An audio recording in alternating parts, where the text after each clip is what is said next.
there was just no understanding of how certain foods can contribute, if overconsumed, to disease. And it was just these learnings. I was just like, wow, this is really serious, because I never had any idea that what you eat could contribute to, your disease risk or potential disease states. I had no idea.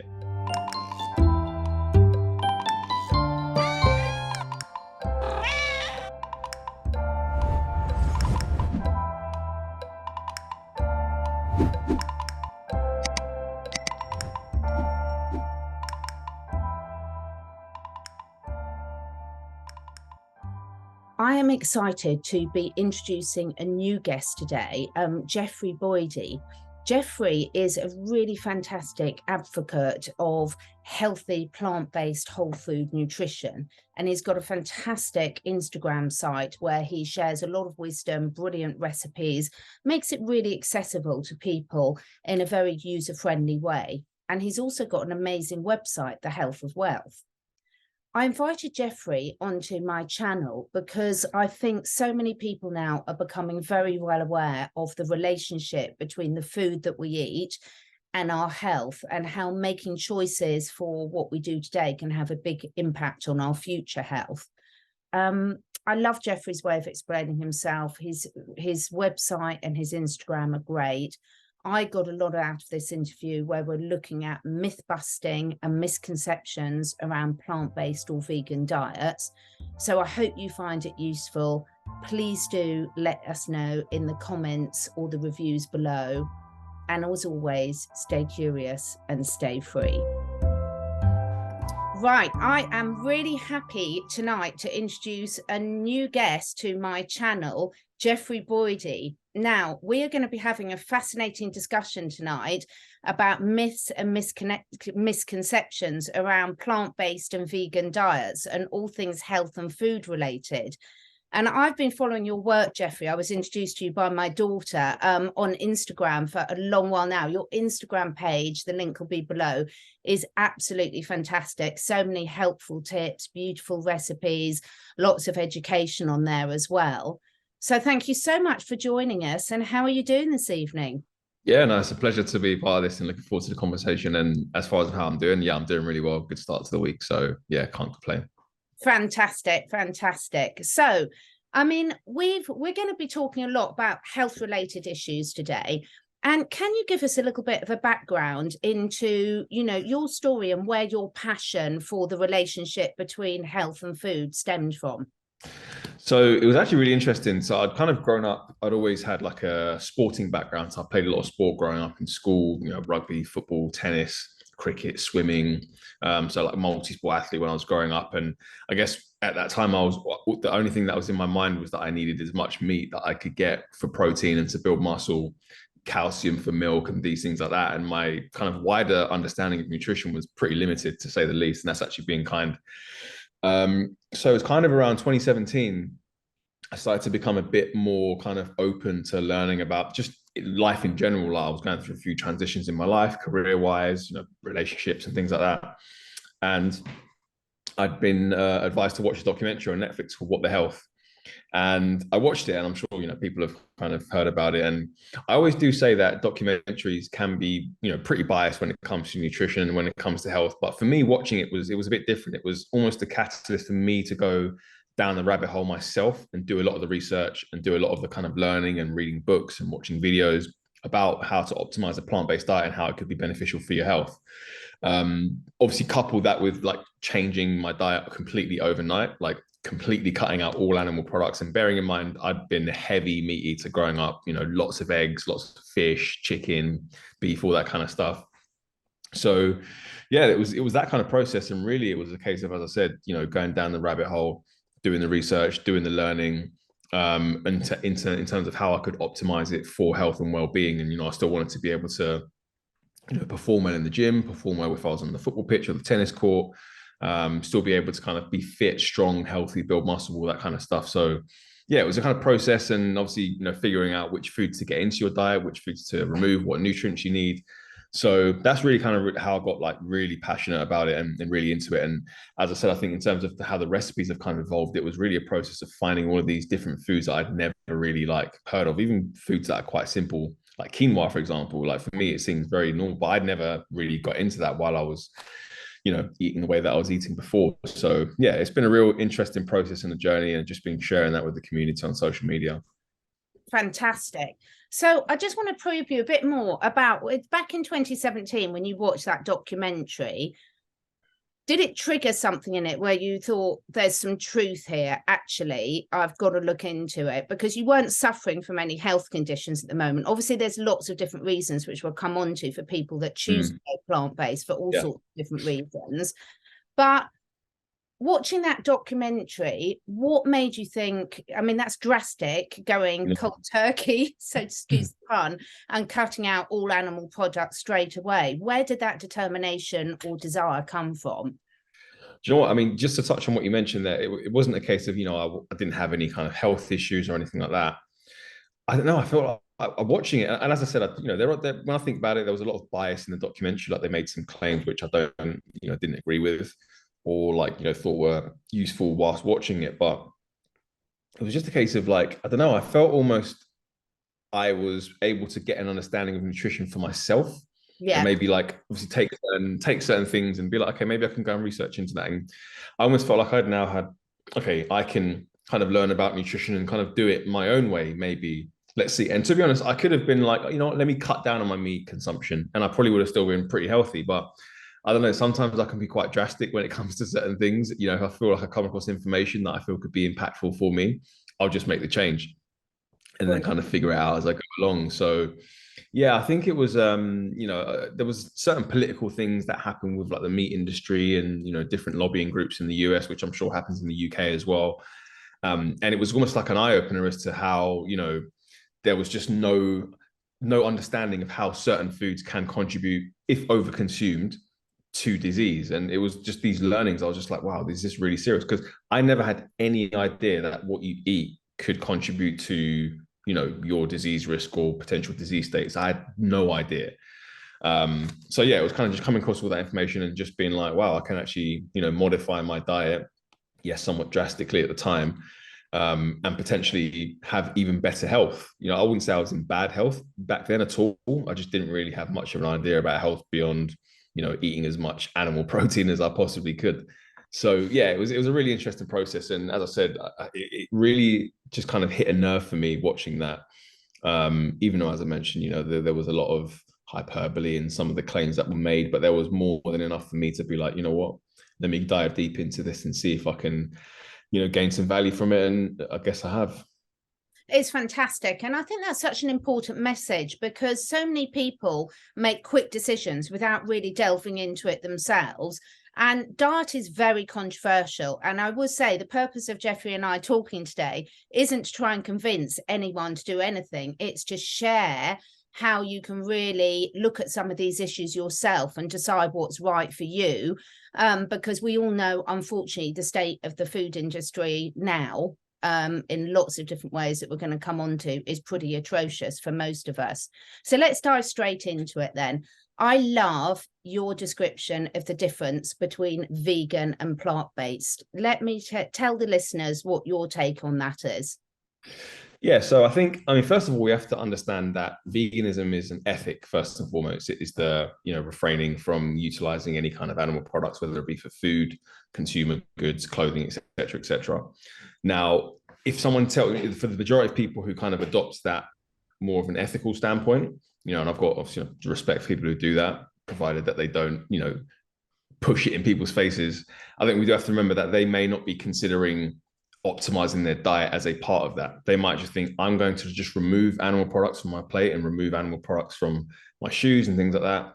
And I'm happy to go ahead and survive on, Oreos or, vegan nuggets or all these other processed, replacement foods that we're seeing nowadays. There's nothing wrong with that. If people want to do that, that's fine.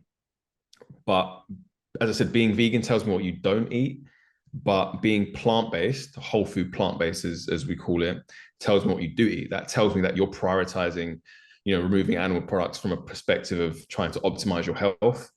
And that would include a variety of fruits, vegetables, nuts, seeds, whole grains, and legumes. Those are the foods that you're going to be prioritizing every single day. And you can add like mushrooms in there and a few other bits as well. So I think if someone tells me that they're plant-based and they focus on the health side of things, and it could be an extension of their ethics. I know that many people who are ethical vegans but eat a whole food plant-based diet. So that's become that's very clear in terms of how they want to do both sides of things, and I think that's great. I do worry sometimes for I guess the people who are just primarily vegan, who maybe aren't, they remove meat from their plate and automatically think that that's the job done. Of course, from an ethical standpoint, that's they're serving themselves well, but from a nutritional standpoint, because you also have to look after yourself, in my opinion, I think it's a really good idea to be a healthy advocate and a healthy champion for your cause. You wonder if Oreos and all these different foods, which are technically animal free, but are devoid of any nutrition. So there can be a big difference between the two. And I guess it's just a case of how people approach it, really. Yeah, absolutely. Now, this is one of the myths I wanted to start with, is that all vegans or plant-based people eat junk food. Yeah. And I must say it's quite a trigger for me. Yeah, I know, mean that it's my issue to deal with, but I know a lot of people that eat animal products that live off junk. Yeah. So it goes with all sorts of diets, particularly in modern society where convenience is the name of the day. So talk us through your thoughts on that, about junk food in general, whether you're a meat eater or not. Well, this is the thing. I think that is often the case where someone decides to shift to a plant-based diet, and they might be eating some of these meat alternatives. People might start to think, oh, it's just all vegans eat is junk food. And I think the reason why that perspective or that perception exists is because of the aggressive marketing of a lot of these, vegan replacement meat products. Like if you go on the underground in London, for example, you'll see adverts for, this is bacon, some vegan bacon, and you'll see adverts for these other Impossible burgers and all of this other stuff. And what that's doing is it's kind of building the picture that anyone who decides to go vegan is going to eat these foods and these foods only. And a lot of people do. And I don't think that's a very good strategy, because the likelihood is that you're not really going to get the key nutrients that you do need to actually feel any kind of, to feel decent on a plant-based diet. And then you might end up just going, what, I'm just going to go back to what I felt was, normal for me. So that's really it. And I think one of the things is that people need to understand is that it's going to become, over the years, as all these more meat products come out, or more meat alternative products come out, and all these other vegan replacement foods come out, it's actually going to be, if you're not aware and if you don't have the discernment, it's actually going to be quite difficult to become or to be a healthy vegan, particularly if you're starting out, because you're just going to be bombarded with, oh, eat this bacon, or do this vegan chicken, or whatever it may be. So for me, I think the best way to do a diet that's free from animal products is to focus on the whole foods. Be a healthy champion of the cause. Even if you are someone doing it from a primarily ethical standpoint, you're going to feel great. And actually, what you're going to do is you're going to radiate a certain, you might not want to radiate a certain level of health, but naturally, if you're going to start to speak about something that you're passionate about, you also want to radiate that as well, because it's one thing to speak about something, but if you actually look the part, if you actually, are the example of what you're demonstrating, then people are more likely to maybe listen to you. Do you know what I mean? So, and I think that will be done if you focus on the whole foods, the fruits, getting the vegetables in, nuts and seeds, whole grains, legumes. Like, these are foods that are going to provide you with a ton of nutrients, and different ways to find, different ways to get used to cooking as well. So, and again, that's one thing that I was never a cook before I went plant-based, and now I'm creating all these recipes, which is crazy. So I'm going to come on to that, because your recipes are just amazing. So next myth for me then, which I hear all the time: you have to eat meat to get your protein. You've already touched on this in terms of, you thought that when you were younger. They're still teaching it in schools, I must say. That was Pumpkin, my cat, jumping up. And oh, Pumpkin, sorry everyone, he always jumps up when I'm recording and he's knocked my incense stick and everything over, but he's okay, everyone. So protein, you can only get it for meat. Bash that one for us, please. Well, I completely understand it. I remember someone had mentioned to me that they were going to be going vegan for a bit, and my first instinct was to be like, oh, there's no way I could do that. I was literally thought I would wilt away. Like the image in my mind thought I would literally wilt away because I felt Yeah. like I needed to eat animal muscle to get protein. So I completely get it. It's been a very pervasive belief, and this is not to say that animal protein isn't good quality protein. Of course it is, because we see people who eat animal protein who are in very good shape. We're able to build quality muscle, but that's not the only way, where the only place you can get your protein from. And again, these are all these foods that I'm eating for protein now. I didn't even consider them whatsoever because they weren't on my radar. That no one had mentioned them to me. So like the organic, non-GMO tofus and tempehs of this world.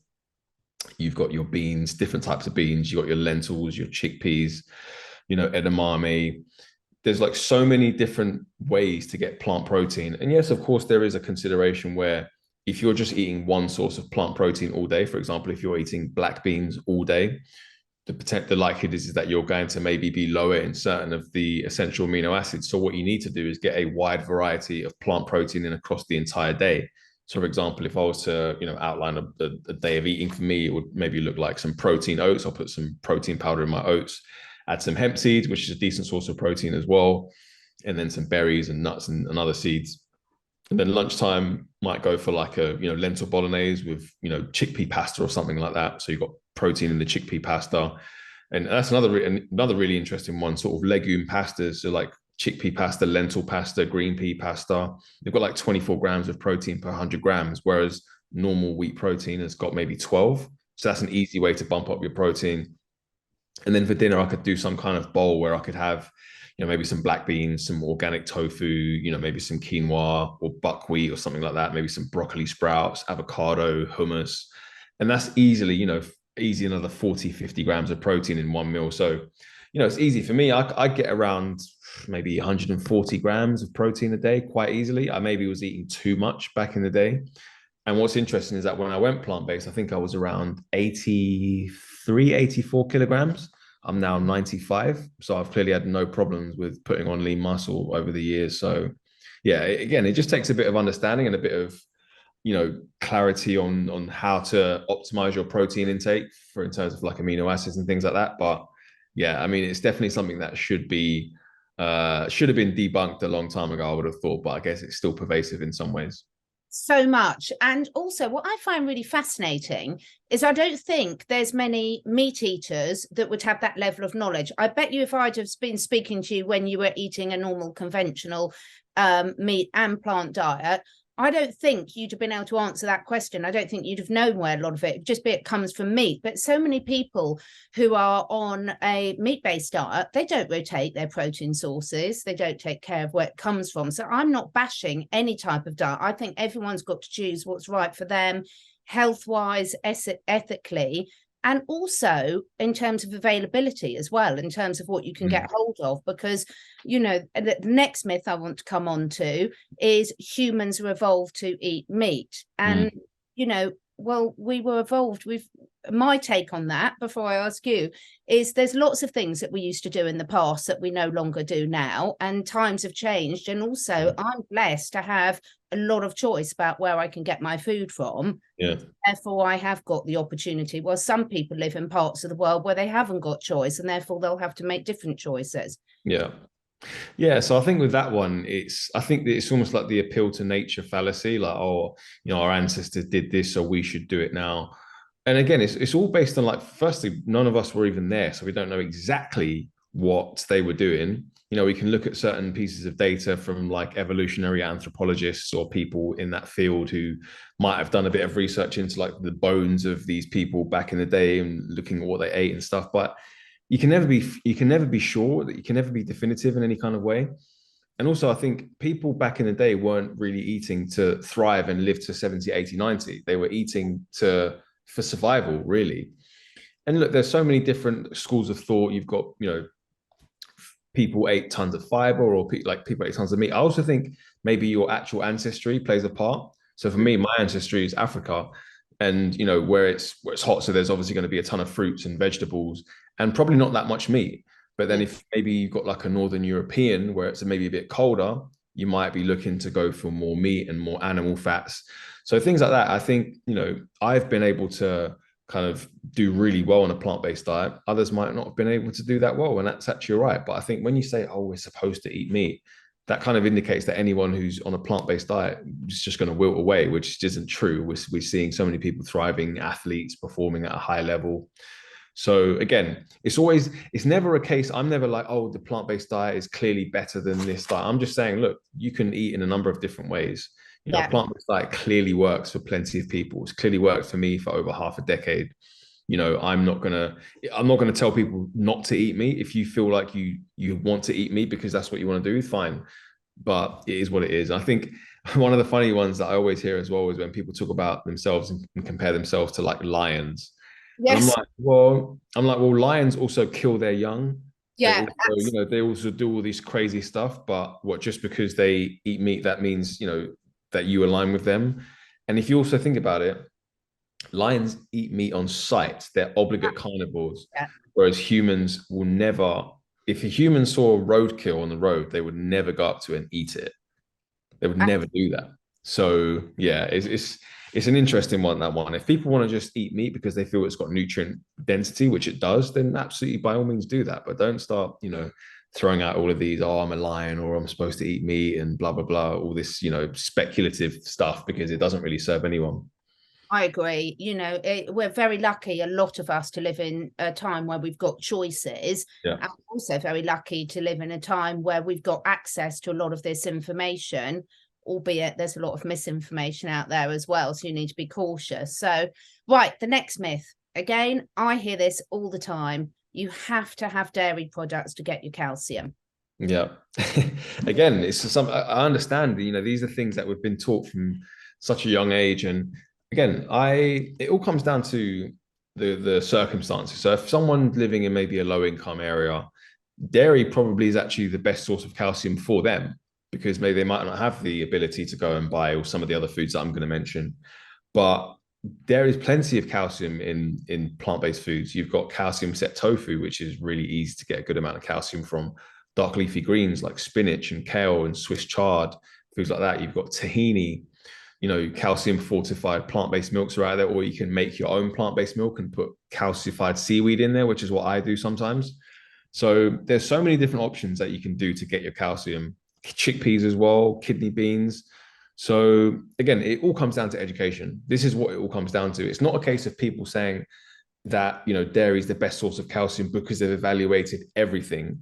They're saying that because that's what they've been taught from their point of view. I said the exact same thing in 2014, 15, Yeah. 16. Do you know what I mean? So I get it, but it's just about widening your perspective and opening yourself up to the fact that, okay, dairy is a good source of calcium, admittedly, but are there other sources of calcium that, if you have the options and you have the means, that you could potentially gain more health benefit from? So yeah, I think, again, it's hard to, because I was in this position. I wasn't someone who was born vegan, because I understand the education that's been kind of leveled at us for so many years. I completely get why people say the things that they say about nutrition, because I said them once as well. So, and that's where it's actually quite important, just going off topic slightly, in terms of how you communicate with people who maybe aren't eating the same kind of way as you. You shouldn't be telling them, oh, you should do this or you should do that, because they're only speaking from their perspective and their viewpoint and their level of understanding. So in many ways, you have to kind of meet them where they're at, have a conversation with them, show them certain things, be an example of how to eat in a certain way, and that's going to give you more value. So yeah, it's a common misconception, common myth about calcium, but yeah, plenty of plant-based sources of calcium out there. Yeah, it's fantastic. Now, you have already touched on the fact that you didn't used to cook a lot, and now anyone who goes to your Instagram page will see you are passionate about cooking. So before we get on to some of the actual health benefits you've noticed, tell us about some of the other benefits you've noticed, like the fact that you're now passionate about cooking fresh foods from scratch. So yeah, I think the main, so if we go back to actually when I went plant-based, the benefits that I experienced. So literally after 2 weeks, I slept much deeper, I had more energy, I felt lighter physically, I had more mental clarity. And of course, as I said, I picked up this passion for just cooking and messing around in the kitchen and figuring out how to kind of shape meals and how to construct certain meals to be optimal and to get benefit from them from a perspective of training and all these different types of things. And I think, again, just developing that overall passion for health. Because as I said, I could have maybe removed, some aspects of meat from my diet or even gone pescatarian and still probably had a level of knowledge that I would have wanted to, dive into and get comfortable with.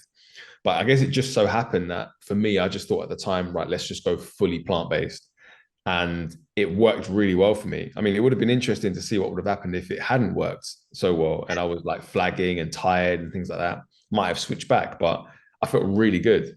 And that was just so early. And I knew I was so very early in the process. And there were a couple of things that I did end up, not roadblocks, but certain kind of challenges that I faced where, I didn't realize that plant-based foods are less calorie dense than meat. So you need to add more volume of plants to your plate. Otherwise, you're just going to be in an unwanted calorie deficit. So I lost around maybe a kilo or two, but put that on back on quite quickly once I realized that that was the case.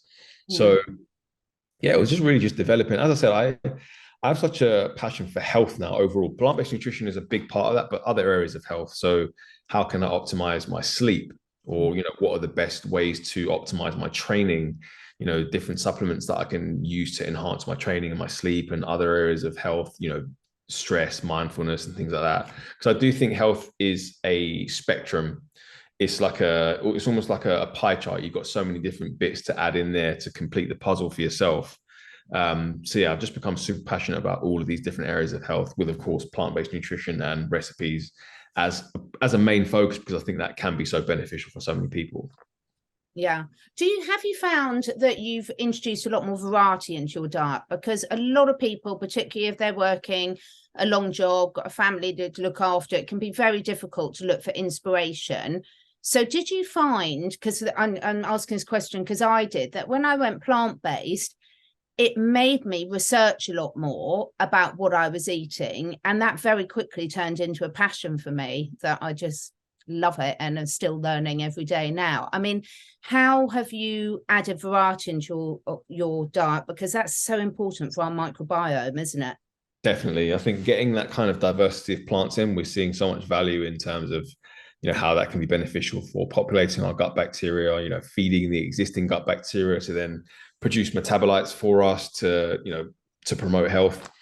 And I think, yeah, getting that diversity in was, if I think back to then and how I was eating in, maybe 2016, 2017, and then compared to now, like the difference is remarkable. And of course, it's because for me, it's just an ongoing learning process. I came across, like, for example, sprouting in 2020, and I'm absolutely love sprouting. I'm sprouting all the time, broccoli sprouts, radish sprouts, mung bean, lentil sprouts, and getting those into your diet, a different type of fiber is going to benefit your gut microbiome as well. So yeah, the variety is so important. And I understand that, if people have got, kids, 3 or 4 kids, or they've got, a job that's forces them to work longer hours, it might be quite difficult. And you might end up finding yourself in a rut and wanting to do the same things because you're pressed for time. So I get that. And, those circumstances are, you have to navigate them in a different way. What might work for me, who's not, got a big family yet, might not work for someone who does at this very moment in time, and they've got to work out what's best for them. How can they cook healthier meals that take a shorter amount of time? So I guess that's something that's, one of the reasons why I create so many different recipes. I want to, create so many things that can be applicable for people at different stages of their life. Whether you've got kids, I get lots of messages from people who say that, oh, I made this recipe and my kids loved it, and all these types of things. And I just find that really, really gratifying to be able to kind of contribute to people's lives in that way. It's fantastic. And as a mum myself, I think it's so important to show that actually going back to sort of the traditional way of actually, when I grew up, my mum had to spend a lot of time in the kitchen because you had to cook everything from scratch. Yeah. Food. But in terms of other benefits like stress management, etc., it's absolutely fantastic. So there's a lot of knock-on benefits from those as well. Yeah, definitely. If someone, I mean, obviously we've got veganuary, and a lot of the trouble is with that, it's great because it makes people think, but again, a lot of people will reach for the convenience. If someone was really thinking, right, whether for ethical reasons, for health reasons, whatever reason it might be, I really want to get into this, where would you suggest they start? I would suggest that they start, because I don't think many people will be able to go cold turkey like I did. I think that's a big ask for a lot of people. I would say focus on one meal and getting that done in a whole food fashion. So even for example, something like breakfast, oatmeal is one of the easiest things that you can do. One of the most nutritious if it's prepared properly, of course, and you know go for maybe like organic or even sprouted oats if you can. And adding just so many different toppings like the pumpkin seeds, the hemp seeds, blueberries, which we all know are super beneficial for your brain and inflammation, and just maybe just make that a habit. See if you can perfect that, get that down to a T, and then maybe get two or three others kind of easy recipes under your belt. You know, maybe utilizing foods that you've kind of experienced with before. So and then trying to just kind of incorporate them into different recipes and using the inspiration that's out there on social media. And also say that one of the biggest and most important things is to just accept that it's not going to be a lifestyle that's going to cater to convenience. If you want to do it properly and if you want to do it well and thrive, you have to get used to cooking. You have to get accustomed to the fact that you'll be cooking a lot more than you ever really would. But what that will do in turn is that will bring you closer to your food. I think cooking is one of the most powerful things that you can do. It's right, I'm taking control of everything that's going onto this, into this chopping board, into that frying pan, and then onto my plate, and then into my body. You know what's in there. And there's something really, really powerful about that. So I think that's really important that people understand that cooking is really the way forward. And you say veganuary is great and all that. I do, I've been making some recipes for veganuary, but there's something about the process side of things which makes people get a lot of value out of that. I was having a chat with someone who mentioned that they had a friend who was, what was happening. They said something along the lines of they wanted to replace their breakfast, their typical egg and bacon, and they went for vegan versions, and it was disgusting. And I was just like, you're actually probably better off eating the normal eggs to go for vegan eggs. Like, you got to change it up. You got to do like whether it's a scrambled tofu or some kind of sourdough with avocado and broccoli sprouts or whatever, oatmeal or a smoothie. Like, there's so many healthy vegan breakfast options. You don't need to go for these these vegan bacon and all this kind of stuff. It's just, for me, it's like, I understand why they're doing it. I get it, but for the long term, if you want to do this even beyond January and actually be healthy and thrive, I just don't see where the value long term in these foods is. Yeah, absolutely. What about growing your own food? Because I saw your sprouting video on Instagram, and I think I mentioned you spoke before. So I've had my sprouting kit, and I've wanted to get into sprouting for ages, but it came with a great big booklet, and I was like, oh my god. Yeah. And I saw your sprouting video on Instagram. I was like, oh, it's really that easy. I'm very excited because I want to sprout for my guinea pigs and rabbits and dogs. Yeah. So talk to us about that. I mean, you've learned a lot of new skills in this process, and a lot of people are talking about growing their own food, whether it's on a windowsill if you don't have a garden, or actually getting back into gardening again. Yeah, I mean, I saw a show like not too long ago where people like growing food on their balcony and stuff and growing like fruits and vegetables and things like that. And I think that's great. And I think the thing about sprouting is that it's so easy, and it's just a really easy, quick way to grow some really nutritious food in the comfort of your own kitchen without really having to do that much. And I think with broccoli sprouts, we know there's so much benefit in terms of, detoxing excess estrogen, increasing the amount of sulforaphane in there, which is a really potent cancer fighting compound, more fiber, vitamin C, really, really rich in nutrients. You've got radish sprouts and even things like lentil or mung bean sprouts, and adding those to meals are a really easy way to actually hike up your protein across the day. So yeah, and it's super easy. Literally, you get 2 tablespoons of broccoli sprouting seeds, you submerge them in water overnight, pull them out, and then for the next 5 days, you just rinse and drain the water, and then you've got sprouts right there 5 days later, ready to eat. And it's really cheap as well, isn't it? You can do these things really cheaply. And like, once you get into the habit of it, and I tell you, children love doing this. So if you've got children, they're going to love doing this for you. Yeah, definitely. I mean, when I do, I don't have children yet, but when I do, I know what growing broccoli sprouts with them is definitely something that I'm going to do because I know they're going to love it. Yeah, absolutely. Absolutely. So in terms of some of the things that you would say, what about where you get your food from? What tips have you got for people on that in terms of sourcing good quality ingredients and perhaps cost-saving tips, like buying in bulk? Yeah, really good cost-saving tip actually for nuts and seeds. This is one thing that I always mention. So if you were to go and buy like a 400 or 500 milligram or 400 or 500 milligram pack of hemp seeds in the supermarket, it's not going to be that cheap. It's going to be quite expensive for how much you're getting anyway. So the best thing to do is, wholesalers, like there's loads of different ones. So Whole Food Earth is a really good one. Forest Whole Yeah, I Foods, use them. yeah, they're really good. Forest Whole Foods is another good one. Buy your nuts and seeds and even your legumes in bulk. I've started buying my lentils and mung beans from there as well. So I get my lentils, mung beans, pumpkin seeds, goji berries, hemp seeds. I get all of those from wholesalers because it's just much cheaper. And then when it comes to, I tend to prefer to buy organic foods, but I think I don't want that to be a barrier for people thinking that they have to buy organic or they shouldn't buy foods at all. Like buying conventional produce and washing it properly is much better than nothing at all.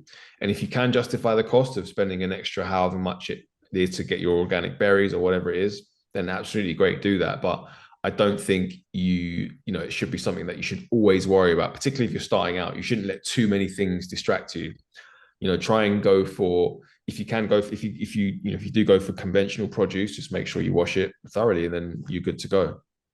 Absolutely. And I love teaching people and helping people look at how they feed their cats and dogs and any of their animals. And again, I think that's such a good point you made there, Jeffrey, in terms of don't look for the obstacles, look at what you can do, what you can't. Yeah.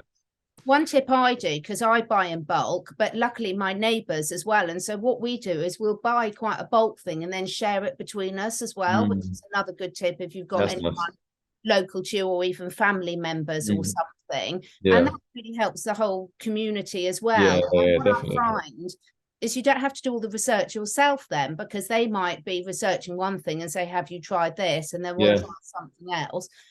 We're quite lucky to have quite good gardens where I am, and I've got ponies, rescue ponies, so I've got a good supply of organic manure. So what we've done over the last couple of years is everyone's been growing different things, and we've been swapping between us. Oh, nice. With various degrees of success, I might add. But it's been quite a laugh anyway. Yeah, it's good. Good community vibes. Yeah, exactly. So one of the things I want to make people aware of on your website, tell us about your website and some of the resources that you've got on there. Yeah, so I started my website, when did I start? I think it was 2018, 2019, and I did a refresh in 2020. And it's really just a place where, if people want to find more kind of long form information about kind of issues around plant-based nutrition, where to get your iron from, plant-based sources of protein, things like food to get, foods to optimize or increase immune function. You can find it there. And I've got my newsletter there as well. So I drop a weekly newsletter just, around sort of thoughts that I have around health, well-being, plant-based food, things like that. I've also got my ebook there. So the Eat More Plants ebook, which I brought out in 2021. So it's been nearly a couple of years since I brought that out, which is actually crazy. It's gone fast. So yeah, that was like my first kind of cookbook. It's on my website, and it was really just I wanted to make it quite a simple offering for people, not because there's obviously you've got these cookbooks that I've got like 50, 60, 70 recipes out there, can get quite overwhelming for people. And I wanted to call it Eat More Plants as well, because I didn't want to just restrict it to people who wanted to go plant-based. I have a lot of people in my community who I chat with who aren't vegan, and I'm not trying to turn them vegan, but they just like to get more plant-based foods into their diet, which is always a good starting point or always a good place to be from a health standpoint. So yeah, that's really kind of where the idea for the website came from, just to have that kind of central resource for people to check in with as and when they please. It's got so much information. I'm going to obviously put the links below. It's the wealth of health, isn't it? And we've got your ebook, and it's absolutely brilliant. We've done, I think, all but one of the recipes in there. Nice. Amazing. And what I love about yours, as you say, they look beautiful and taste delicious, but you haven't overcomplicated it, because I've got so many plant-based cookbooks, and some of the ingredients I've never heard of, and I'm like, where do I get this from? However, I've now been doing it long enough where I'm really happy just to improvise, leave something out, add something extra in, use up what you've got, etc. Definitely. I think one of the keys as well that I always mention to people is about, it's not the recipes that I create are almost like a guide. Yes. If you want to put something else that you want in there, put something else in there. It doesn't necessarily have to be exactly down to a T, mix it up, get some, and it encourages people to kind of get a bit of creativity in their own kind of cooking process. You start to think about certain ingredients that might go that you may not have, or that it can replace certain things with. So yeah, I think that's a good way to look at things.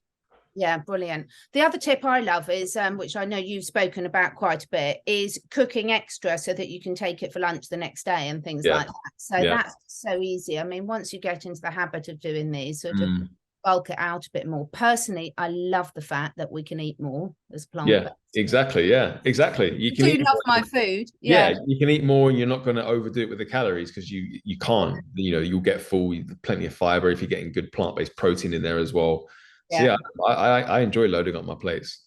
Yeah. One more myth I wanted you to cover, because this is said a lot, is that, all the food's so bland. And I think this comes from the fact that if you eat out, I mean, certainly where I am, still it's very difficult to get anything different from plant-based. So how are you finding the blandness of the food compared to what you used to eat? Well, it's about herbs and spices. And here's the interesting thing, like I just kind of thought about this. So a lot of the majority of people's first experience with trying a vegan meal or trying a plant-based meal is when they go out to restaurants. Yeah. And you think about over the years, like obviously in the last sort of 5 to 10 years, I think we've probably been quite blessed in terms of, a lot of these really good plant-based restaurants appearing. But even restaurants that aren't plant-based are starting to put energy and effort into their plant-based options. So they've got some taste and good value. But like I'd say 6 or 7 years ago, a restaurant that wasn't plant-based would just put something on the menu that's vegan, that probably didn't taste all that great, that didn't have much flavoring or seasoning, just so they've got that there. Someone then goes to try that option. They don't like the taste. It's bland. They then form that picture in their head that all vegan food is bland based off of that one experience. Completely understand that.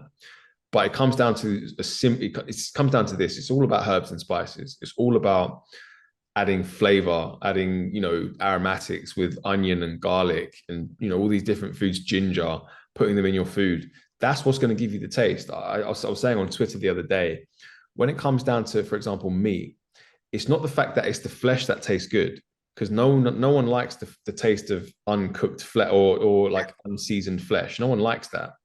But it's the herbs, it's the spices, it's the aromatics, these things that elevate that chicken to taste like that. So of course, if you go to a Chinese restaurant and you have a bland piece of tofu that's like soggy, that's not got much flavor on it, of course you're going to hate tofu.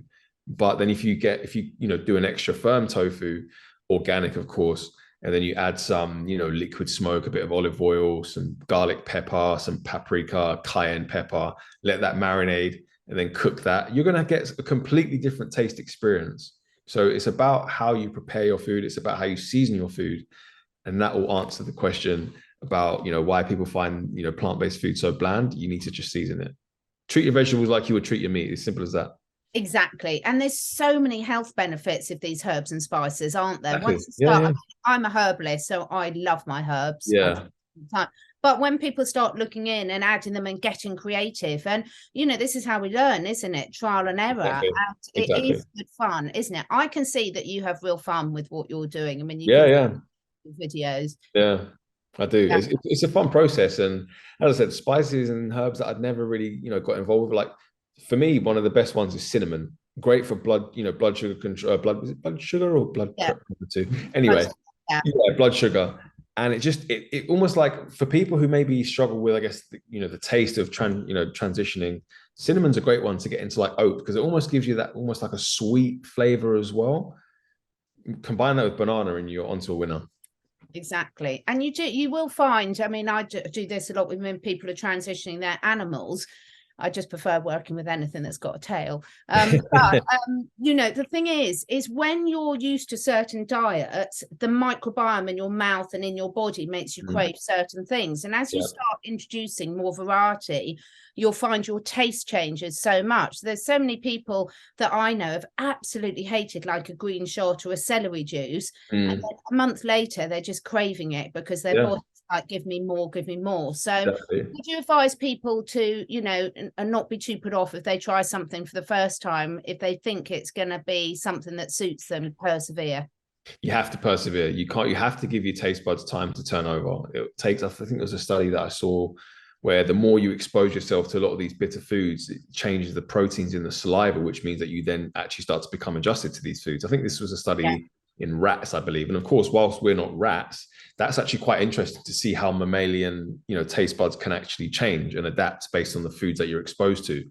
So you have to keep giving yourself time. You can't just be like one meal, one and done. I'm not interested anymore. You have to allow that process to unfold over time. And because it's very hard. You got to remember, like, people's palates have been hijacked by ultra processed food for years. Yeah. This is something that is not going to be erased or eradicated overnight or in the space of even a week. You have to allow yourself that time to your taste buds to turn over, get used to these different types of foods that you're consuming, and you will eventually come to love them. And of course, you have to add like different herbs and spices to make them taste good as well. Fantastic. So what's next for you then? What's this year got planned? What have I got this year? So again, just continuing to grow out the community. I am working on a project. I probably can't talk too much about that at the moment, but that's something that I'm really excited about potentially. What else? I want to, yeah, just more talks, more events, just kind of continuing to bring the ethos of plant-based food and plant-based living to people. And yeah, that's kind of really it at the moment. Early days, it's only January, so I'm sure we've got plenty of time for things to unfold. Exactly. And, as I said, I know I've mentioned it a few times, but your Instagram, if anyone, the links will be below, go there and look about how beautiful these foods are. You show a lot of health education as well, so people can get tips about, why this might be something they want to incorporate into their diet, and, how they can start using ingredients more creatively.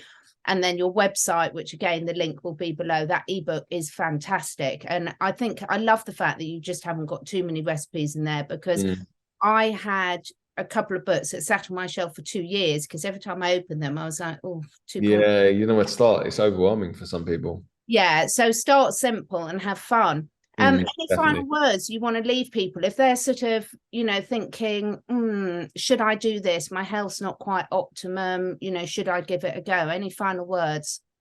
I mean, what I would say from a health standpoint, I wouldn't say, I'd say to people, don't expect it to be a magic bullet. There's plenty of people who have maybe gone plant-based and it hasn't really quite worked for them. The health's a spectrum. You've got to do so many things.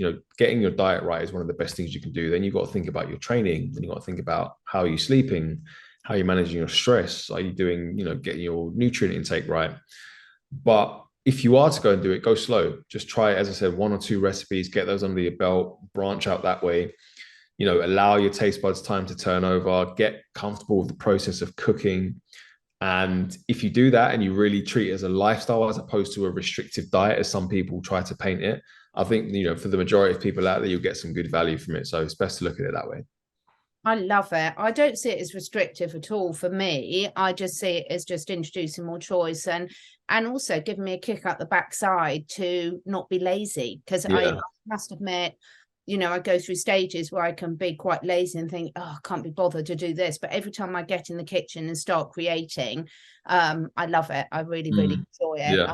My presentation is not as good as yours, but it's not my strong point. Thank you so much for joining us tonight. I have learned a lot. I think it's really important to have, what I love about you, as you said, you're not trying to force your ideas about anything down someone else. You're just sharing what works for you and what fun this creative process can be and how it can impact your health and lifestyle. Ethics, if that's important. For me, it was an ethical decision, but I wasn't prepared to make an ethical decision that compromised my health. So they were hand with it. So I think it's good for people to challenge their beliefs now and again, and challenge, take a look, particularly at the new year.